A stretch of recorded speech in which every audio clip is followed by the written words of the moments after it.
Hey, welcome back to Mirror Expressions, where I take the time out to share a little bit of myself with you all through my thoughts, my opinions, my perceptions, my voice, and I express it to you, and I invite you all to do the same with me, right?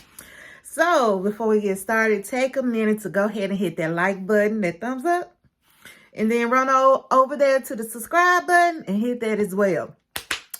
Also, drop me a mirror emoji down in the chat if you have looked in a mirror today and you feel A1 with what you see looking back at you. And if not, as always, I encourage you to do what you must to get back to a healthier you. All right, y'all. We are going to hit a friend of the family, episode 2. We're about to go ahead and get into that. It is called The Mission. And so it kind of picks up, it's the next day after B has taken Jan, right? And so the mom tells the dad as he's waking up that no word still. And so they decide that, hey, it is now time to get the actual police involved, right? And so Gail is there. I don't know why she keeps sticking her nose in the business. I know that's her husband and all, but it would just make me so uncomfortable knowing this was your husband and you just kind of still trying to be all buddy with me like this. So anyway, Gail is there and Bob, he calls the police, right? And he tells him what's up, what's going on, but then he tells the police officer he wants to keep it quiet. He wants to keep it private. He don't want it to be like a big deal. He's trying to keep it out of the media and all of that and so on and so forth. So the police officer is like, well, if you want to keep it private, don't want to do X, Y, and Z, then we're not the people for you. And so he tells him to call the local FBI. And so when Bob hangs up, then Marianne, of course, he relates to Marianne and Gail what was said on the other end. So Marianne was like, call the local FBI. So she immediately goes to the phone book, looks them up, and she calls them. And of course, Gail is like, no, don't do that. But Marianne finally got some balls about her, decides to go ahead and call anyways. So she calls, and it just so happened that they were closed for over the weekend. So apparently it's Friday. And they don't open back up until Monday. Or it's Saturday, right? And they don't open back up till Monday morning. So Marianne was just like, or they said if you had an emergency, they gave you another number you could call. So Marianne decides, okay, well, we will give it until Monday. And if not, then we're going to get the FBI involved. See, that wouldn't have been me. I wouldn't have given it any more time. I wouldn't have given it any more time from the day before. But anyway, so Gail's kind of egging her on yeah, he'll be back by Monday. No worries, blah, blah, blah. Right, so Monday comes. Now, this is 4 days after she's been taken. So they done got the FBI involved and all that. So the FBI comes to the house, and of course they're just running down, asking questions, trying to figure out what's what. They asked them what was their relationship with B and all of that. And so Marianne's just like, oh, he's a friend of the family. They're kind of like our family. He loves our children like his own, just like we love their children like our own. And we go to the same church and whatnot. And so the FBI agent, his name was P. He kind of looking at her like, okay, it's something else you ain't telling me, but all right. And so, they're kind of investigating things, and while he's sitting there questioning them, another agent comes in and pulls him aside. Well, come to find out, they have found B's car, and it's the window smashed in, and so Pete comes back to relay the information to Mary Ann and Bob. And Bob, right? And he basically tells them about the window being broken, but that it looks like it was broken from the inside versus the outside, and that there was like broken glass in the inside of the car. Well, on the outside of the car, but as well as there was blood on the inside. So yeah, it looks like it was broken from the inside versus the outside. So Bob was just like, well, do you think it was a setup? Like, is he, trying to trick us and fool us? And Pete was just basically like, yeah. So I think that was then Mary Ann was said, well, do you think it could be his depression? And so Pete was like, what are you talking about, depression? What manic depression?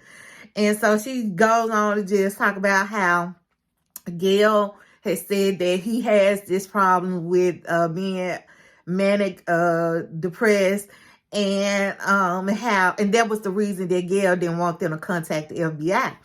So that kind of perked Pete's ears up. So he's just like, she didn't want you to contact us.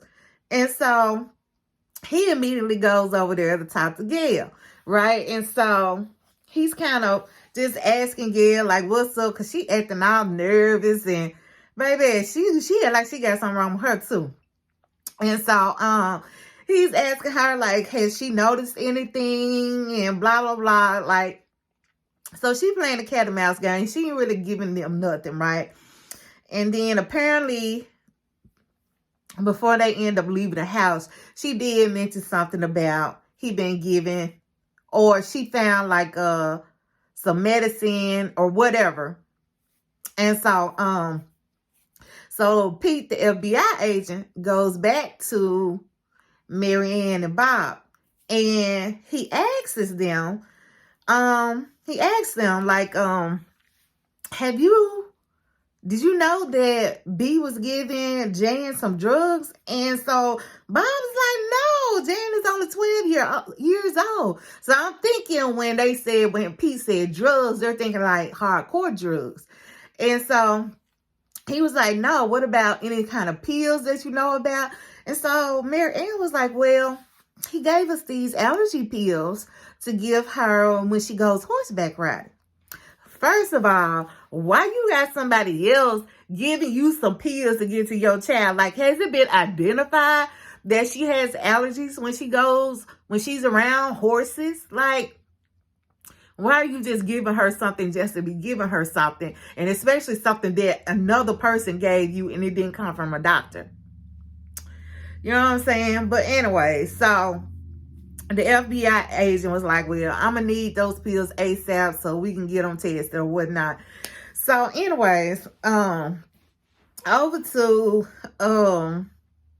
B and Jan, like, we see her, remember she was had woken up and was chained. Okay, so apparently she went to sleep that night and woke up again. And this time the chains were gone. Right? So she's getting up and she finds like some food just sitting there. So she's starting to eat the food. Like, she's a little leery at first. She kind of smelling it to make sure it's okay to eat. So she starts to eat it. And as soon as she does, then here come the aliens again. They're telling her that she's the female companion, that there's going to be a male companion waiting on her up front, and that they're on a mission to save so the aliens' names are Zeta and Zethra. So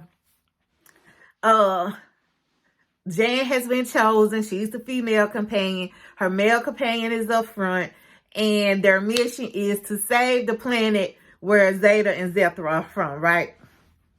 So Jan goes up to the front of the motorhome, right? And y'all, this fool here, he is really playing his baby. He is really playing his baby. So B all laid down on the table like he just done got conked out himself, like he done been taken advantage of.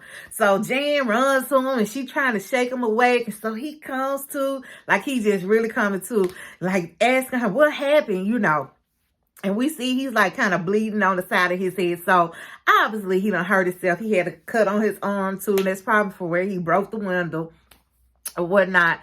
And the window of the car. So Jan's like, you're bleeding. What is going on? And so he feeds her this bogus story that, you know, all he remembers is they were driving. These lights came down right beside them. The aliens came out and came and snatched him out the car and said that they want to take Jan with them. And so he was like, no, and trying to fight them off. And then next thing he knew, he was waking up there. Right? And so, so then B is like asking Jan, like, what does she know? And she's like, well, I heard them. They spoke to me and they told me that I had a male companion and that I need to complete this mission. And if I didn't complete this mission, they were going to make Karen go blind and they're going to make Susan come and take my places. So those are her two little sisters, right? So they're threatening that one of her sisters is going to go blind and that the other one is going to have to come take her place in the mission if she doesn't complete the mission. And she said that they told her that she was chosen because her biological mom is her real mom, but her biological dad, excuse me, y'all, is from the same planet as Zeta and Zethra. And so, so he's part of them, which makes her part of them as well. And so she's been a chosen one to come save them. Y'all, this is getting crazy. So they leave in the motorhome and he crosses the border into Mexico, right? They end up in Mazatlan, Mexico. And so while there, he ends up calling his brother. I think the brother's name is Joe. He has a car. He's a car salesman, has a car lot somewhere. And so he calls them, and we don't really get to see the whole conversation, but we do find out what was said finally when we zoom back over to what the family was happening, going on with the family. So we see the FBI agents. They come back to talk to Bob and Marianne, right? And so when they come in, when Pete comes in, though, is Marianne and Gail, like Bob is gone. And we find out he went out to Wyoming somewhere because like a psychic had told him that that's where Jan was. And so he went to just kind of go check it out to see if there was any kind of truth to it. Because y'all know, like, these kind of situations, even if it's something you typically do not believe in, you just start grasping at any kind of straws. You know what I'm saying? So yeah. So he's gone. And so the FBI agent was just like, well, I'm just gonna go and have to let y'all know right now. We can't wait on Bob to get here. So he relays the message that B had gotten in touch with Joe, his brother, at the car lot. And so he said that he didn't say anything other than Jan was with him and okay. Right? And so they were just like, they wanted Marianne to call Joe to see if they can kind of get some more information from him. And so she was like, okay. And then Gail want to insert herself, and I can do it too. I was just like, Gail, why are you here? Oh my gosh. So anyway, so they end up setting it up like the FBI. They had all their recording devices and all this, and they had Marianne on one phone and Gail on the other, but they were all connected to the same line. So they called Joe, and at first he wasn't giving them anything. Marianne was speaking first, and he wouldn't tell her anything other than what he already told the FBI. And he just kind of kept saying, I do not want to be a part of this. I don't want to have any of it. I even hate that he called me. And so then Gail kind of speaks up, and she's just like, you know, Joe, did he mention anything about some money? Because we're barely surviving and we need a way. I'm just like, girl, please stop. And so Marianne, she kind of jumps back in there, and she just kind of started crying and breaking down in. And she was just like, well, if he calls back, can you at least let him know that, to tell Jan that her family is heartbroken and that we really miss her and blah, blah, blah. So then Joe kind of stops. And I think that really tugged on his heartstrings, because then he came back and he said, you know, there is one other thing that he told me. And basically it was that he will not come back because he's afraid he will get arrested. And the only way he will come back with her is if they give their permission for him to marry Jan. And let me back up for a few.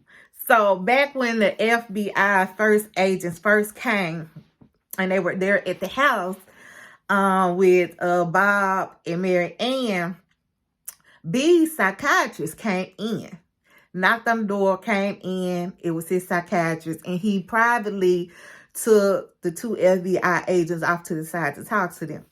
Well, when he left, the FBI agents, of course, sat down Mary Ann and Bob to tell him what the psychiatrist had said. And so apparently, B had been talking a whole lot to the psychiatrist about them, because the psychiatrist knew all about their family. And he told them that B is so we all know how YouTube works. There's just certain words that get your videos flagged and shut down.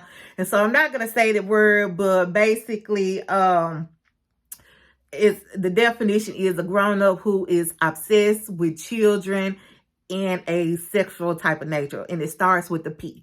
And so it seems like that word was just kind of coming to fruition around that time, because Bob nor Mary Ann were familiar with what it was. The FBI agents, they really weren't familiar with what it was. So they're all just kind of realizing that, hey, B has this problem. And so that's where we are. So fast forward to, again, so Joe has just told them that, hey, he said if they would give their permission for him to marry Jan, then he will come back, right? So Gail is there again, and she's telling these folks to just go and do it. And I'm like, are you serious, woman? Like I told you, she wasn't wrapped too tight neither. So of course, Bob and Mary Ann, they're just like, heck no. Like, we will not give our permission for that to happen. And so when Gail leaves, the FBI agent, he said, well, you know what? I agree with you. I wouldn't do that either.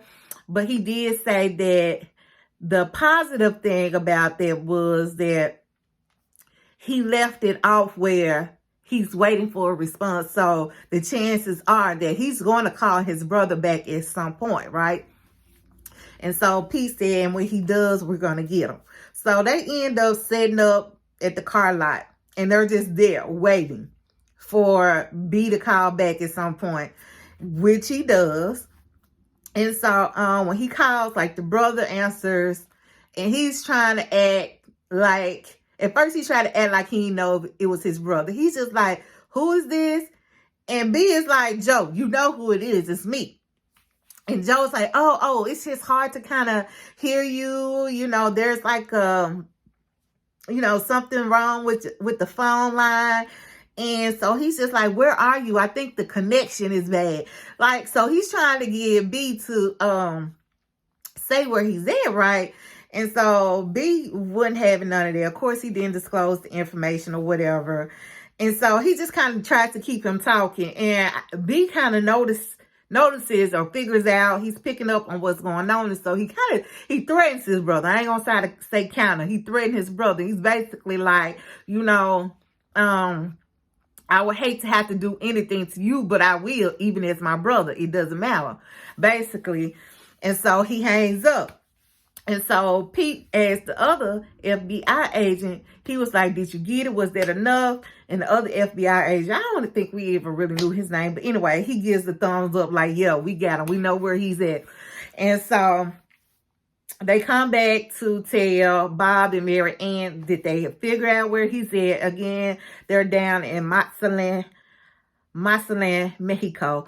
I love Mazatlan, by the way. It's one of the most beautiful cities there to me in Mexico. And if I could just live there or have a vacation home there, I would. But anyway, I'm digressing. So that's where they are, right? And so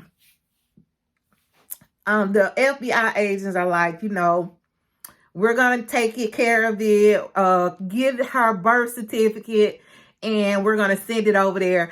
And Mary Ann is like, okay, we're gonna do that, and we're gonna book a plane. So the FBI agents, they're kind of trying to talk them out of going down there. Like, you don't need to. You you won't be able to understand the people down there, no way, because they're doing nothing but speaking Spanish. Let them handle it. We're gonna get her home safely. And so Mary Ann goes to get the birth certificate. Well, this doggone fool, he done took the darn birth certificate. Like, look, y'all. And it wasn't like it was just laying around or kept in a desk. Like, it was literally like in a box put away in a closet somewhere. Like, how did he even know where it was? Like, you let this man entirely too close to y'all if he knew where y'all kept y'all private documents like that. So, B done took the girl birth certificate. And so when Mary Ann figures it out, she freaks out and she comes running back into the living room where Bob and the FBI agents are. And she lets them know that, hey, he took the birth certificate. And so at this point, Mary Ann she's just like, okay, it's us against them right now. So she basically like, forget what you talking about. I know you don't want us to fly, but we going down there to get our baby, right? And so now we go back to Jan and B. And so they're sleeping together now in the camper. Oh, y'all, I missed this one part too. Y'all, so let's take it back to this. So this is kind of like happened, I think, after he made the first call to his brother. So they're in the camper, and so they're just talking, and then all of a sudden he goes like this. I mean, he was just like that for maybe about 30 seconds. Like, he tried to act like the aliens took over his body, right? And so Jan is kind of just shake him, B, what's going on? And so then all of a sudden, here come the alien voices. And they're telling her that he is her male companion and that she has to have a baby. And that's how she's going to complete the mission and save the Zeta and Zethra's planet, right? And so all of a sudden, after the aliens get through talking, then B comes to like, baby, he is really doing a number on this baby's mindset. And like, she is really believing all of this. And for him to just come up with this whole idea to fool this baby, it's just disgusting. You know what I'm saying? So anyway, they're sitting down at the table and having some food, lunch, dinner, I don't know. But anyway, she's not really eating. She's sad. And so B asks her, well, like, what's wrong? What's going on? She's just like, I miss my family. And so he says, you know what? Come with me. Come with me. So he takes her outside and tells her to look up at the stars. And he was just like, what are you seeing? She's like, stars. And he said, well, that right there. And he points at one. You know, he ain't really pointing at nothing. So he points at it and he tells her that's Zeta and Zethra's planet. And they're really depending on her because she's special. She's the chosen one to save them. And that she just has to be brave and complete the mission. And because there are other little children like her on their planet that are wanting to be saved. Y'all, he had this baby going for real. So anyways, the authorities, they are now aware. So we see B and Jan sleeping together now at this point in the same bed. And so all of a sudden, the police roll up on them. And Jan starts freaking out, right? So, because all she's seeing are these headlights. And that's the thing. Every time they were talking about these aliens, even when B was talking about how they got abducted, it was these bright lights coming down. So she's always just seeing these bright lights because it's nighttime, right? And then when a car pulls up, all you see are those headlights. So she's freaking out thinking it's the alien. She get up trying to shake him, talking about, they're here, they're coming to get us. Right? So the police bust in. And so make it even worse, of course, they're speaking Spanish. And so Jane is really like, oh, these people are from another planet for real. Because she can't understand them. And mind you, B had already told her that when he saw the people when they first got abducted, the aliens, when they first got abducted, that the aliens were looked like them. So he got her believing that people are aliens. Y'all, I can't make this ish up if I wanted to. I was just like, oh my goodness. And I just think about the developing mind of a child that can so easily believe things like this, that a trusted adult is telling them. You know what I'm saying? Oh, it just makes my blood boil. It really does. It makes my blood boil. So anyway, so the police take them away. And of course, she's crying, she's screaming for B because that's who she trusts at this point. The aliens have told her that she can't touch another man. She can't let another man touch her, even if it's her dad. And so, now, I didn't tell y'all this either. So, B refers to her as Dolly. That's his special word for her, or his special pet name, Dolly. So, when they're in prison, they put her in one cell and they put him in another. Now, why they put the baby in a cell and not have no compassion on the 12-year-old, I don't understand. But so she's in a cell and he's in another cell close to her. So he's trying to whisper to her, Dolly, you know. And so one of the guards comes and tells him to be quiet. Saliento or whatever it is, silencio. And so then he just happens to look down. He realizes he still has his wedding ring on. So he takes his wedding ring off. I'm getting tongue-tied. He takes his wedding ring off, offers it to the guard, just so he can have 2 minutes to talk to Dolly, right? So the guard, he takes him up on the offer. He goes to get Jan and bring him to B's cell. So when she's in there, of course, he's still kind of brainwashing her. Like, he tells her, don't forget the mission. And she has to complete it, because if she doesn't, what's going to happen? Karen's going to go blind and Susan's going to come here to take your place. And you don't want that to happen, do you? No. And so then he was just like, and don't forget, you can't let another man touch you in any kind of way, and that includes your biological dad. So he's telling her all this, right? And because if you do, then you're going to make Zeta and Zethra mad, and you know what I'm saying? And the mission will be aborted. And so he tells her that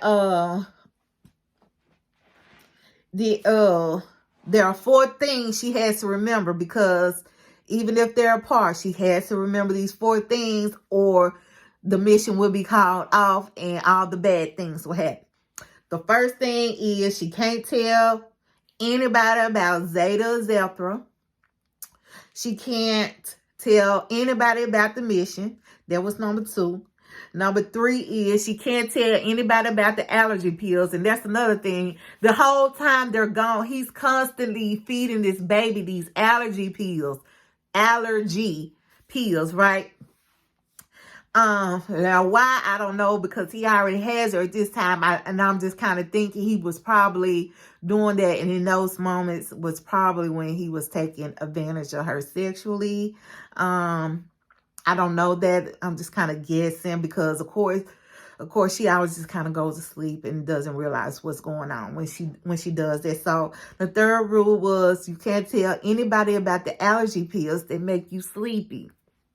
And then the fourth and last rule was you can't tell anybody about the baby stuff. You remember, the baby stuff is how she's going to save the planet. She has the baby. That's the mission, right?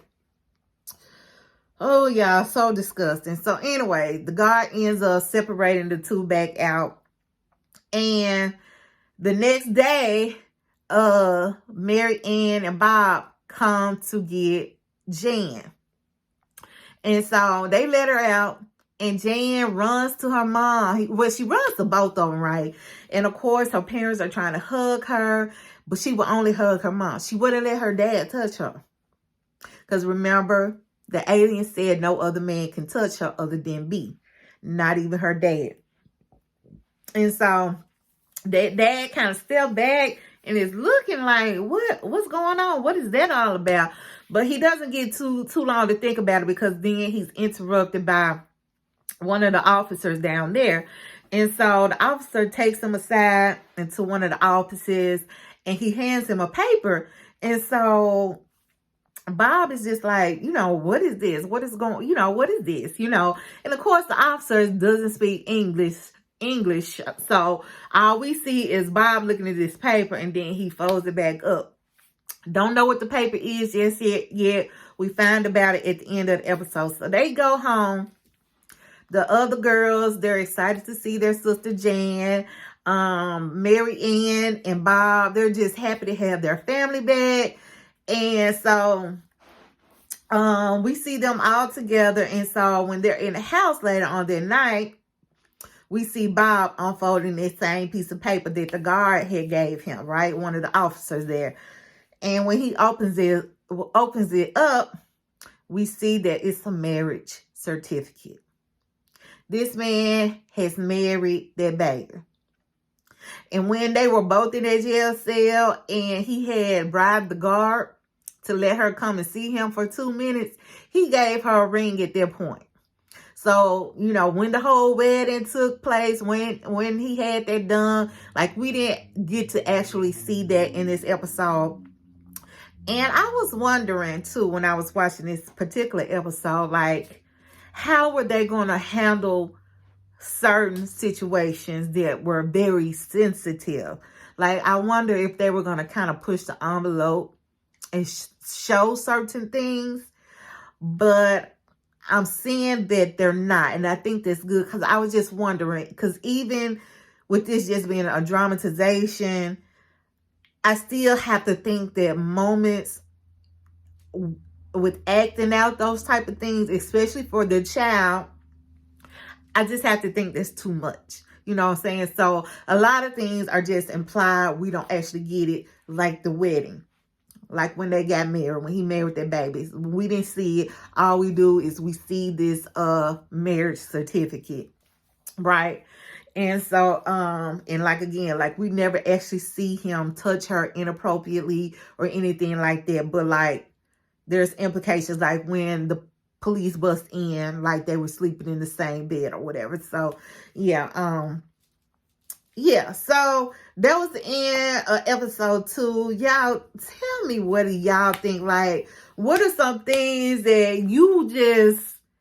I just want to know your thoughts. Like, I know the real Jan at the beginning of the movie or the series just said, you can think these things will happen, but they very well could have. And you just got to remember there was a different time. Like, she kept stressing, it was just a different time frame. But even then, I just don't think there was some things I would let fly. Like, even if my child had been taken by B, I would not have had as much interaction like that with his wife. Not personal interaction. Like, yeah, I'd be trying to find out some things, but like still trying to have that friendly rapport with you.